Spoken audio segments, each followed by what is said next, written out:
വന്നവരല്ലേ? അതെ. ആ വന്നോളൂ വന്നോളൂ. ഞാനാണ് പെണ്ണിന്റെ മാമൻ. അച്ഛനെല്ലാം ഉണ്ടായ കുട്ടിയാണേ. അല്ല, അച്ഛനും അമ്മയെല്ലാം വളർന്ന കുട്ടിയാണ്. ഞാനാണ് എല്ലാം ഇങ്ങനെ. അപ്പൊ കാര്യത്തോടെ അടക്കാം. ഇതിലാരുടെ പയ്യൻ? ഇവനാ? അയ്യേ, ഞാൻ വിചാരിച്ചൊരു ആറാറിന്റെ പൊക്കം കാണുന്നു. ഇത് വലിക്കണമല്ലേ കിടന്ന്?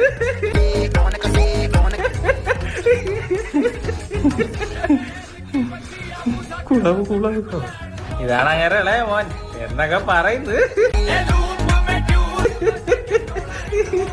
ഇതാണ് മാമൻ. ഇവിടെ ഇങ്ങനെ മേഞ്ഞ് നടക്കുന്നു. പരിചയപ്പെട്ടായിരുന്നു ഇല്ലേ? അപ്പൊ അവന്റെ കുടുംബമൊക്കെ എവിടെ? ആരുടെ വയറ്റില്? അവൻ പൊടിച്ച് കഴിക്കാറുള്ളൂ. എപ്പുണ്ടോ? ബാംഗ്ലൂരിൽ നിന്ന് ചേച്ചി പറഞ്ഞായിരുന്നു വരുന്നേ. ചേട്ടൻ എവിടെ ആയിരുന്നു എത്തിയെന്ന്? ഞാൻ മാട്രിമോണി കമ്പനിയിലാണ്. അപ്പൊ ഒരുപാട് പെണ്ണുങ്ങളെ കൈ കാണുമല്ലോ. അത് കാരണം പോരെ.